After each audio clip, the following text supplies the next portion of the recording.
यं शैवा समुपासते शिव इति ब्रह्मेति वेदान्तिनो बौद्धा बुद्धि इति प्रमाणपटवः कर्तेति नैयायिकाः अर्हन्नित्यथ जैन शासनरता कर्मेति मीमांसकाः सोऽयंबो विदधातु वाञ्छितफलं त्रैलोक्यनाथो हरिः।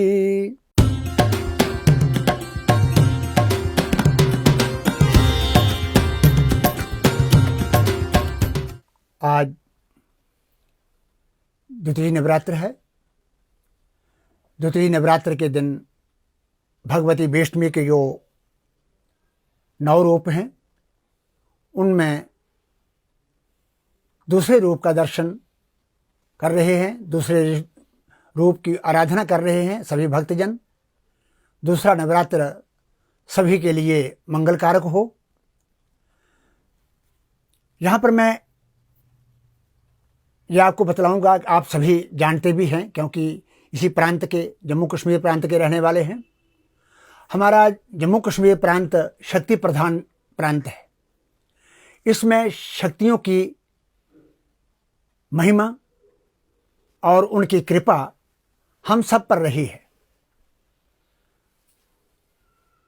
पूरा विश्व भगवती वैष्णवी के दरबार में आता है और अपनी मनोकामनाओं को पूर्ण करने के लिए प्रार्थनाएं करता है और उनकी प्रार्थनाएं पूरी होती है, उनकी मनोकामनाएं पूर्ण होती हैं।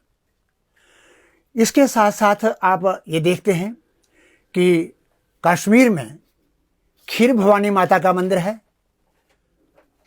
और शारिका भगवती माता का मंदिर है, भद्रकाली माता का मंदिर है। यहाँ पर सभी लोग जा कर के अपने अपने मनोकामनाओं को पूर्ण करने के लिए प्रार्थनाएं करते हैं और अपनी मनोकामनाओं को पूर्ण करते हैं। हमारे इस जम्मू क्षेत्र में, जम्मू प्रोविंस में जो सरथल माता है भद्रा में, और उसके बाद हमारी चौंतरा माता उधमपुर जिले में रामनगर तहसील में है, पिंगला माता रामनगर तहसील में है, और सांबा में चीची माता इसको कहा जाता है, बड़ी शक्तिशाली स्थान पीठ है। और जम्मू के साथ ही मिलते हुए जो हिमाचल स्थान है, उस स्थान पर शक्ति पीठों की, शक्तियों की स्थानों की भरमार है। जैसे कि कांगड़ा माता है, जैसे कि चामुंडा माता है, जैसे ज्वाला माता जी हैं, चिंतपूर्णी माता जी हैं, नैना माता जी हैं। इस प्रकार से ये शक्ति स्थल जो हमारे जम्मू कश्मीर प्रांत में और इसके साथ लगते हुए हिमाचल प्रांत में सभी लोगों का ये शक्तियाँ जो हैं ये उपकार कर रही हैं, उनको आशीर्वाद दे रही हैं। और ये वास्तविकता है कि यह शक्ति प्रधान हमारा यह प्रांत, ये इसके साथ लगता हुआ जो हिमाचल प्रांत अपने आप में सर्वत्र सम्मानित है, सर्वत्र एक प्रसिद्ध है। और इन्हीं शक्तियों के बारे में, इन्हीं शक्तियों की पूजा जो है वो नवरात्र में होती है। और नवरात्र में असंख्य लोग जो हैं वो इन पीठों पर जाते हैं और जा कर के अपनी आराधना करते हैं। कुछ लोग अपने अपने घरों में उन्हीं देवी देवताओं की मूर्तियाँ अपने पूजा रूम में रख कर करके उनकी आराधना करते हैं और उसी आराधना से जो एक शक्ति उपार्जन करते हैं। नवरात्र क्या है? ये 6 महीने के लिए शक्ति अर्जित करने के दिन हैं। 6 महीनों के इन नवरात्र से लेकर के अगले नवरात्र आने तक हम भगवती माँ से, शक्ति से ये एक शक्ति प्राप्त करते हैं कि हम में सब प्रकार की शक्ति रहे और धन, धान्य, ऐश्वर्य और हमारे जो पारिवारिक लोग हैं उनके सब प्रकार की मनोकामनाएं पूर्ण होती रहें। हमारे जो अरिष्ट हैं या अनिष्ट हैं वो सारे के सारे दूर हों और हम दिन प्रतिदिन आगे बढ़ें, क्योंकि शक्ति से ही सब कुछ होता है और यदि शक्ति नहीं तो कुछ भी नहीं हो सकता है। और जो शक्ति की जब हम उपासना करते हैं तो उस समय हमारी भावना जो है वो सबसे बड़ी रहती है, और उसके प्रति जो हमारी एक विशेष ध्यान और जो एक उसकी निष्ठा है वो सबसे बड़ा कारण बनती है। इसलिए शक्ति की उपासना करने के लिए और इन 6 महीनों में जो शक्ति हमने 6 महीनों के लिए जो शक्ति हमने अर्जित करनी है उसके लिए हम सावधान हो रहे हैं। और कल से हमने इस नवरात्र को प्रारंभ किया हुआ है, और ये निश्चित है कि आप अपने ध्यान को कभी आगे पीछे मत कीजिए, अपने ध्यान से भगवती वैष्णवी की आराधना कीजिए। और इस आज्ञा चक्र में, क्योंकि जब प्रथम नवरात्र से शुरू हो रहे हैं तो ये हमारे 6 चक्र हैं। एक सर्वप्रथम मूलाधार है, फिर स्वाधिष्ठान है, फिर मणिपुर है, अनाहत है, विशुद्ध है और आज्ञा चक्र है। तो आज्ञा चक्र में आप जब ध्यान के बाद उस भगवती का ध्यान करते हैं तो भगवती निश्चित ही उस स्थान आ जाती है। तो उसमें यह है कि यदि आप ध्यान से तल्लीनता से यदि आप काम करेंगे तो वो सारा का सारा ठीक प्रकार से होगा। उसमें यह हमारी जो शैलपुत्री है, ये हम नवदुर्गाओं की जब हम पूजा करते हैं तो शैलपुत्री की पूजा आपने कर दी है। आज ब्रह्मचारिणी की पूजा आप कर रहे हैं। और ब्रह्मचारिणी क्या है? ब्रह्मचारिणी मतलब उसका नाम क्यों पड़ा? ये हिमालय की पुत्री थी और नारद के उपदेश से इन्होंने शंकर भगवान को पति के रूप में प्राप्त करने के लिए बड़ी भारी कठोर तपस्या की थी। और उस कठोर तपस्या से ही इन्होंने अपनी मनोकामना पूर्ण की।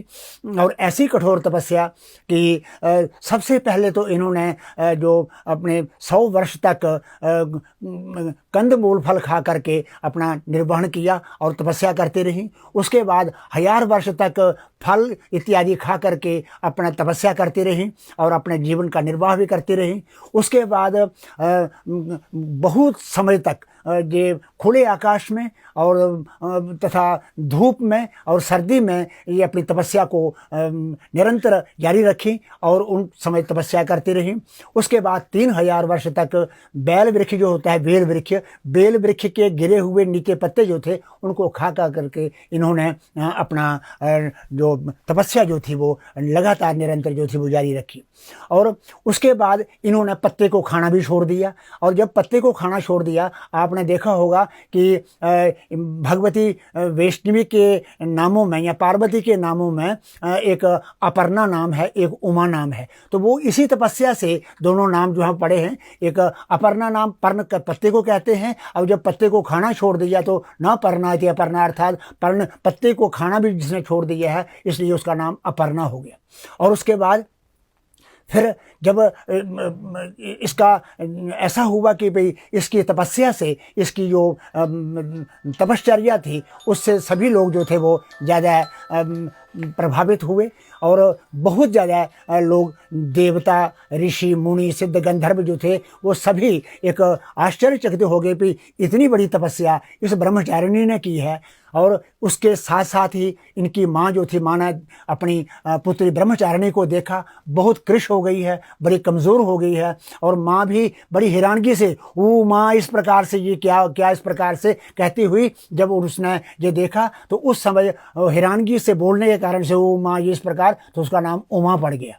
तो ये दोनों नाम जो हैं ये उसी समय, उसी तपस्या के समय के हैं। ऐसे तो शिवा, भवानी, रुद्राणी, शर्वाणी, सर्वमंगला, अपर्णा, पार्वती, दुर्गा, मृडानी अनेकों नाम हैं, लेकिन उस समय इनका नाम जो था वो ये उमा भी पड़ गया। उस समय सभी देवताओं ने कहा कि इतनी बड़ी तपस्या केवल ये इसी के द्वारा ही ये संभव है और कोई किसी प्रकार ऐसी तपस्या कर नहीं सकता।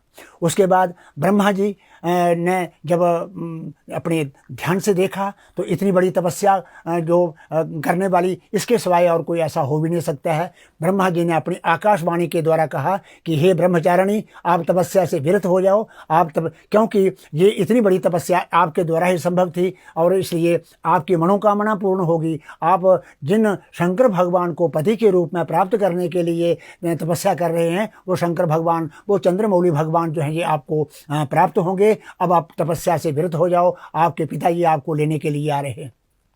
इस प्रकार से देख करके जब उन्होंने ये देखा तो ब्रह्मचारिणी जो थी, ब्रह्मचारिणी की मनोकामना पूर्ण हुई और ब्रह्मचारिणी इस प्रकार की बात को लेकर के अब अपने आप में बहुत प्रसन्न थी कि मैंने तपस्या की और उस तपस्या से देवादिदेव महादेव जो हैं वो मुझे प्राप्त हुए।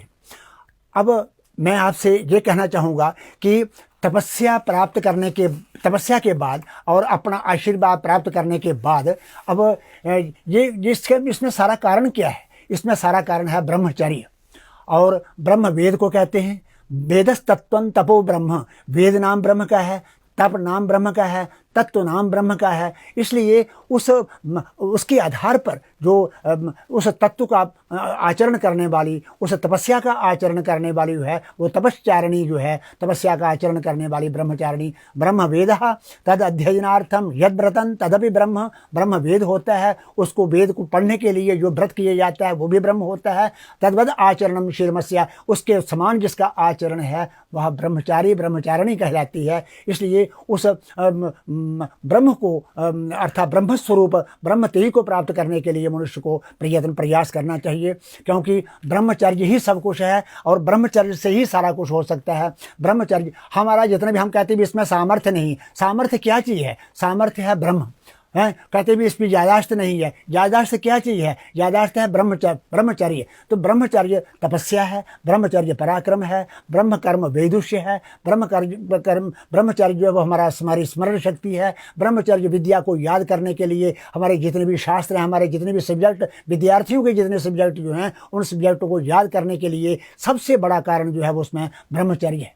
और जो भी बड़े से बड़ा काम जो है वो हमसे नहीं होता, 1 2 4 आदमी मिल करके उसको ब्रह्मचर्य के आधार पर अपनी उसके पराक्रम के आधार पर, एक तेज के आधार पर वो हम भली प्रकार से प्राप्त कर सकते हैं। इसलिए ब्रह्मचर्य ने तपसा देवा मृत्यु मुपाघनत, ब्रह्मचर्य से देवताओं ने मृत्यु को भी जीत लिया। तो अब ब्रह्मचर्य कितनी बड़ी शक्ति है। संसार के इतने बड़े भारी देवता, सबसे बड़े देवता देवाधिदेव महादेव, उनको प्राप्त करना कोई सामान्य बात नहीं थी। ये इतनी बड़ी बात, और हजारों वर्षों तक उसने जो तपस्या की वो ब्रह्मचर्य के बलबूते पर की। ब्रह्मचर्य नहीं होता तो कुछ नहीं हो पाता। ब्रह्मचर्य क्या है? मनुष्य में जितना भी सौंदर्य है वो सारा का सारा ब्रह्मचर्य है, और ब्रह्मचर्य समाप्त है तो सौंदर्य उसका समाप्त है। अर्थात उसके शरीर का रंग जो है वो फीका पड़ जाएगा, उसका शरीर जो है वो कृश हो जाएगा, उसकी स्मरण शक्ति समाप्त हो जाएगी, उसको विद्या पढ़ने में उसकी शक्ति जो है वो समाप्त हो जाएगी। इसलिए मैं सभी से ये निवेदन करूंगा कि किसी भी कार्य को करने के प्रति यदि आप तैयार होते हैं तो उससे पहले प्रतिज्ञा पूर्वक ब्रह्मचर्य को धारण करना बड़ा आवश्यक है। अपने शरीर को परिपुष्ट करना आवश्यक है, अपने शरीर को ताकतवर बनाना, बलवान बनाना, तेज से युक्त बनाना बड़ा आवश्यक है। और ब्रह्मचर्य ही, तेज का नाम ही ब्रह्मचर्य है। और यदि हम इस प्रकार की बातों को लेकर के आगे करें तो हमारे जो समाज में जो विद्यार्थी हैं, बहुत से विद्यार्थी ऐसे देखे जाते हैं कि हमको याद नहीं होता, हमने पढ़ा तो भूल गया। कारण क्या है? उसमें अपने ब्रह्मचर्य का संचय कीजिए, और ब्रह्मचर्य को संचय करने के बाद फिर आप किसी भी प्रकार के काम को, बड़े से बड़ा काम, आपके जो लक्ष्य हैं, आपका जो इरादा है वो सबसे बड़ा रखिए, और उसको प्राप्त करने के लिए उतना ही परिश्रम कीजिए, उतनी ही मेहनत कीजिए। फिर देखिए ब्रह्मचारिणी जो है वो आपके सब प्रकार के कार्यों को सिद्ध करेगी।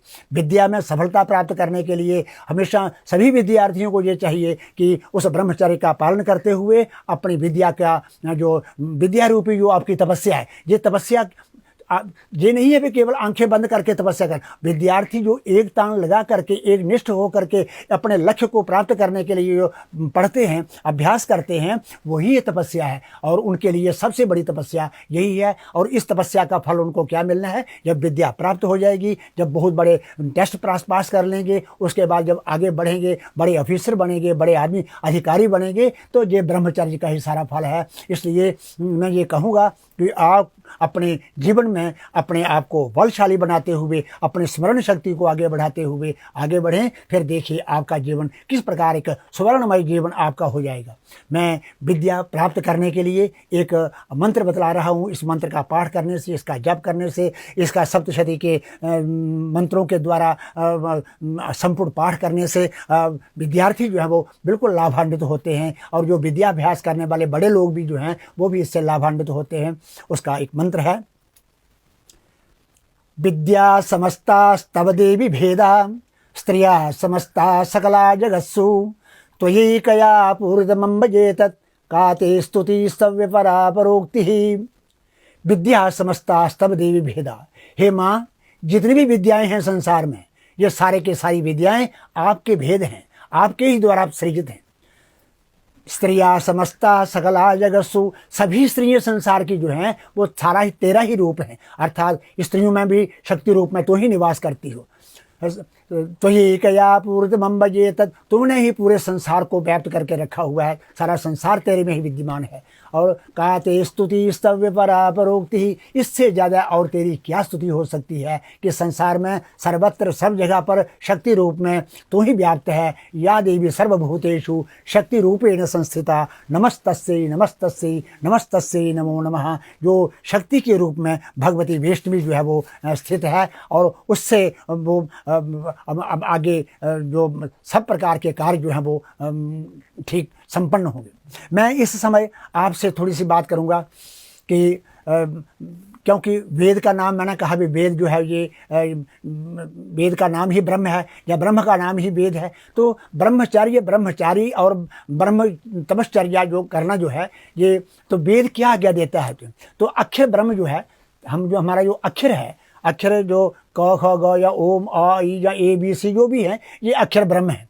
और अक्षर ब्रह्म इनको क्यों कहा गया? क्योंकि ब्रह्म जो है वो सृजन करता है, और हम अपनी वाणी के द्वारा, उन शब्दों के द्वारा अपने भावों को आप तक पहुंचाते हैं। सभी लोग अपने अपने भावों को दूसरे तक पहुंचाते हैं, इसलिए वो शब्द हैं, और उन शब्दों को ब्रह्म कहा गया है। शब्द ब्रह्म सनातन न विदितम शास्त्रे क्वचित् केनचित् तद्देवी ही सरस्वती स्वयंभूत काश्मीर देशे पुमान्। तो उसके लिए ये कहा है कि भाई शब्द जो है ये ब्रह्म है, और इसको जानना बहुत आवश्यक है। और वो कश्मीर में सरस्वती के रूप में, मम्मड़ के रूप में, इस प्रकार की वो देवी सरस्वती जो है वहाँ पर पैदा हुई। तो ऐसी सरस्वती देवी जो वाग अधिष्ठात्री देवी है, वाणी की अधिष्ठात्री देवी है, उस सरस्वती को हम बड़ी प्रकार से सरस्वती का पूजन करें, और एक भली प्रकार से उसका एक अभ्यास करें, और उसके स्तोत्रों का, उसके मंत्रों का पूजा पाठ करें। तो सरस्वती जो है वो अवश्य ही हमको वरदान देगी। और वाग अधिष्ठात्री देवी, वाणी की अधिष्ठात्री देवी जो है वो सरस्वती है, वो आपके मुख में विराजमान होकर के सब प्रकार के कार्यों को सिद्ध करेगी। तो अक्षर ब्रह्म जो है वो क्या है? अक्षर ब्रह्म से वेद हुए, क्योंकि अक्षर नहीं होगा तो वेद कहाँ से आने थे, इसलिए अक्षर ब्रह्म से वेद हुए। वेदों ने क्या किया? वेदों से कर्म हुआ। वेदों ने कर्म करने की आज्ञा दी कि आप कर्म कीजिए। वेदों से कर्म हुआ, और कर्म से फिर क्या हुआ? यज्ञ हुआ। तो अच्छा, जो कर्म करने हैं तो कैसे कर्म करने हैं? भगवान को प्रसन्न करने के लिए पूजा पाठ, जप, दान, तप, तपस्या, हवन इत्यादि देवताओं को प्रसन्न कर, तो उससे उस समय ये फिर यज्ञ हुए। और यज्ञों से फिर क्या हुआ? वृष्टि, बारिश हुई, और बारिश से क्या हुआ? अन्न हुआ, और अन्न से सारी प्रजा जो थी वह प्रसन्न हुई, क्योंकि अन्नम वै प्राणाः, अन्न ही प्राण है, और अन्न को प्राण कहा गया, अन्न ही सब कुछ है। तो इसलिए उस अन्न को प्राप्त करने के लिए हम बड़ी प्रकार से इस यज्ञ के माध्यम से जब आहुति देते हैं, तो वो आहुति जो है वो उस सूर्य तक पहुंचती है। तो हमारे यहाँ पर ये कहा होगा कि भाई जो हम आहुति देते हैं, आहुति साक्षात सूर्य भगवान के पास जाती है, और सूर्य से फिर आदित्य जायते वृष्टि, वृष्टिरन्नम प्रया, तो आदित्य से बारिश होती है, और बारिश से फिर अन्न होता है, अन्न से फिर प्रया होती है। ये एक सबसे बड़ी बात जो थी। और हमारे जो हमारा एक भारतीय शास्त्र है, उसमें मनुष्य के जीवन को जीने के लिए कई तरह की बातें कही। अनुशासन के लिए कहा था, नैतिकता के लिए कहा था, सदाचार के लिए कहा था, मनुष्य के व्यवहार, एक दूसरे के साथ व्यवहार के लिए कहा था, अपने बड़ों की आज्ञा को पालन करने के लिए कहा था। तो ये सारी की सारी बातें जो हैं वो कहाँ मिलती हैं? शास्त्र में मिलती हैं। आजकल आप शिक्षा देखते होंगे, शिक्षा में कोई नैतिक शिक्षा नहीं है कि भाई किसी बच्चे को, किसी विद्यार्थी को वहाँ से ये शिक्षा, केवल अपना सब्जेक्ट जो है, सब्जेक्ट तो वो जान सकता है, लेकिन शिक्षा जो है वो वहाँ पर नहीं। क्योंकि पहले जो शिक्षा होती थी वो एक पहली किताब से लेकर के, बालोपदेश से लेकर के ये कहा जाता था कि प्रातःकाल जल्दी उठना चाहिए, अपने माता पिता के चरण स्पर्श करना चाहिए, उसके बाद अपने देवताओं की पूजा कर नमस्कार करना चाहिए। ये आजकल कहीं पर शिक्षा में नहीं है। तो ये शिक्षा अब नहीं है, तो ये कहाँ करना है? अब ये माता पिताओं का कर्तव्य है उनका कि भाई हम जहाँ पर अपन भगवती की नमस्कार करते हैं, भगवती की पूजा करते हैं, तो माता पिता जो हमको बतलाएं कि भाई पूजा करने का तात्पर्य क्या है, पूजा हम क्यों करते हैं और इससे हम में शक्ति जो है वो किस प्रकार से आ जाती है। तो इस प्रकार उन देवताओं को और अपने अपने हम यज्ञ से में कुछ यज्ञ हमारे श्रौत होते हैं कि स्मार्त यज्ञ होते हैं। श्रौत यज्ञ श्रुति मतलब वेद जो है, वेद के आधार पर जो चलते हैं, और स्मार्त यज्ञ होते हैं जो स्मृतियों के आधार पर चलते हैं। और हमारे यहाँ पर जो कहा है कि 5 प्रकार के यज्ञ हमारे मुख्य रूप से कहे गए हैं कि अध्ययनम ब्रह्म यज्ञ, पितृयज्ञस्तु तर्पणम, देवो होमो बलिर्भूतो नृयज्ञो तिथि भोजनम। एक अध्ययनम ब्रह्म यज्ञ, इस यज्ञ को तो सब ये 5 प्रकार के यज्ञ हैं कि अध्ययन पढ़ना, अपना अध्ययन करना, अपनी स्टडी जारी रखना, अपना निरंतर लगातार पढ़ते रहना, ये ब्रह्म यज्ञ है। तो यदि आप अपने प्रतिदिन पढ़ते हैं, अपना ग्रंथों को पढ़ते हैं, शास्त्र को पढ़ते हैं, अपने सब्जेक्ट को पढ़ते हैं, ये ब्रह्म यज्ञ है। तो अध्ययनम ब्रह्म यज्ञ, पितृयज्ञस्तु तर्पणम, अपने हमारे जो माता पिता या दादा दादी जितने भी बुजुर्ग हैं उनको यदि हम प्रातःकाल अंजलि दे देते हैं जल को, तो ये हमारा दायित्व बनता है, क्योंकि हम उनके संतान हैं। तो उनको जलांजलि देना, उनको जलांजलि देना, उनका तर्पण करना, ये हमारा दायित्व है। तो प्रत्येक व्यक्ति जल की अंजलि लेकर के उनके नाम पर तो छोड़ ही सकता है। तो ये पितृयज्ञ हो गया। अध्ययनम ब्रह्म यज्ञ, पितृयज्ञस्तु तर्पणम, देवो होमो, यदि ये कभी नहीं हो सके तो हफ्ते में, सप्ताह में एक बार, महीने में 1-2 बार, मतलब देवताओं को लक्ष्य रख कर करके, देवताओं को मंत्र बोल कर करके और हवन करना जो है वो देव यज्ञ है। देव बलिर्भूतो, जो कीट पतंग आदि, जो पशु पक्षी इत्यादि जो हैं, इनको बलि देना जो है ये भूत यज्ञ है। और नृयज्ञो तिथि भोजनम, और मनुष्यों को या अतिथियों को, मेहमानों को भोजन करवाना, उनका सत्कार करना, उनको, ये नृयज्ञ है। तो ये 5 प्रकार के यज्ञ जो हैं ये तो सर्वजन सभी लोग जो है वो कर सकते हैं। इसलिए इन यज्ञों के माध्यम से हम आगे बढ़ें, ताकि हमारी भारतीय जो परंपरा, ये आज की यज्ञ की बात नहीं है, हमारी भारतीय परंपरा रही है अतिथि का पूजन करना। अतिथि के लिए कहा है कि अतिथिर्यस्य बह्नाशो गृहात् निवर्तते स तस्मै दुष्कृतं दत्वा पुण्यमादाय गच्छति। जिसके घर से अतिथि मेहमान जो है वो बिना सत्कार किए हुए चला जाता है, बिना जलपान किए हुए चला जाता है, जहाँ हम उसको पूछते नहीं हैं, जब बिना भोजन किए हुए चला जाता है, वो अपने जितने भी पाप होते हैं उस घर में दे देता है, और उस घर के जितने पुण्य होते हैं वो लेकर के चला जाता है। इसलिए अतिथि देवो भव, अतिथि को देवता के समान समझो, माता को देवता के, मातृदेवो भव, माता को देवता के समान समझो, पितृदेवो भव, पिता को देवता के समान समझो। इस प्रकार की, ये सब प्रकार की बातें जब हृदय में बैठा दी जाती थी तो मनुष्य जो था वह अपने जीवन को अग्रसर करने के लिए, आगे बढ़ाने के लिए तैयार होता था। स्थान स्थान पर अपने माता पिता का आज्ञाकारी होता था, स्थान स्थान पर अपने माता पिता को चरण स्पर्श करता था, उनकी आज्ञा को पालन करता था, अपने गुरुजनों का पालन, उनकी आज्ञा का पालन करता था। तो ये हमारे एक सामाजिक जीवन की परिचर्याएं थी। हमारा समाज जो था वो इसी से चलता था। कोई आदमी किसी से कम नहीं था, अपने अपने कर्तव्य पर सभी लोग जो थे वो व्यवस्थित थे। मैं कहता हूँ भाई यदि अपने कर्तव्य पर सभी लोग जो हैं वो स्थिर रहें तो समाज में कोई प्रॉब्लम ही नहीं है, समाज में कोई किसी प्रकार की कोई परेशानी ही नहीं है। जिस जिस व्यक्ति का जो काम है उस काम को अपनी निष्ठा से, श्रद्धा से वो यदि करता है तो समाज में बताइए भी कौन सी प्रॉब्लम भी होगी, कौन सी एक खराबी होगी, भाई हमारा समाज नहीं चल रहा है। इसलिए अपने दायित्व को, अपने कर्तव्य को समझें और अपने कर्तव्य को करते चलें। इसके साथ साथ मैं अब इस आज के इस द्वितीय नवरात्र के अवसर पर मैं आप सबको बधाई देता हुआ और आप सबका अभिनंदन करता हुआ भगवती माँ से उस ब्रह्मचारिणी का जो दूसरा रूप है उससे प्रार्थना करता हूँ कि हम सभी आपसी मतभेदों को भूल जाएं और हम सभी द्वेष भावनाओं को भूल जाएं, हम सभी ईर्ष्या, घृणा, ये इस बात को सारी भूल जाएं और एक साथ मिल करके हम इस समाज को, हम अपने राष्ट्र को, अपने भारतवर्ष को उन्नत बनाने का प्रयास करें, उन्नत बनाने की चेष्टा करें, जिससे कि हम सभी एक अच्छे लक्ष्य की ओर हम अग्रसर हों। इन्हीं शब्दों के साथ मैं अपनी वाणी को विराम देता हुआ भगवती से प्रार्थना करूंगा कि यह ब्रह्मचारिणी के आशीर्वाद से आप सभी प्रसन्न रहें, आपकी उपासना, आपकी जो की जा रही जो तपस्या है, आपकी की जा रही जो नवरात्र में जो उपासना है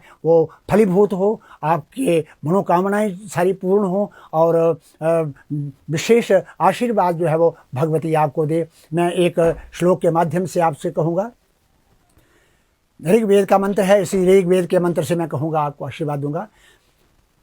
ओम द्रविणोदा द्रविणसस्तुरस्य द्रविणोदा सनारस्य प्रयं सत द्रविणोदा वीरवती मिषन्नो द्रविणोदारास्ते दीर्घमायुः। आयुष्मान भव, पुत्रवान भव, श्रीमान यशस्वी भव, प्रज्ञावान भव, भूरिभूतिकरणे दानैकनिष्ठो भव, तेजस्वी भव, बैरिदर्पदलने व्यापारदक्षो भव, श्रीशम्भोर्भवपादपूजनरतः सर्वोपकारी भव। सर्वे भवन्तु सुखिनः, सर्वे सन्तु निरामयाः, सर्वे भद्राणि पश्यन्तु, मा कश्चित् दुःखभाग् भवेत्। धन्यवाद।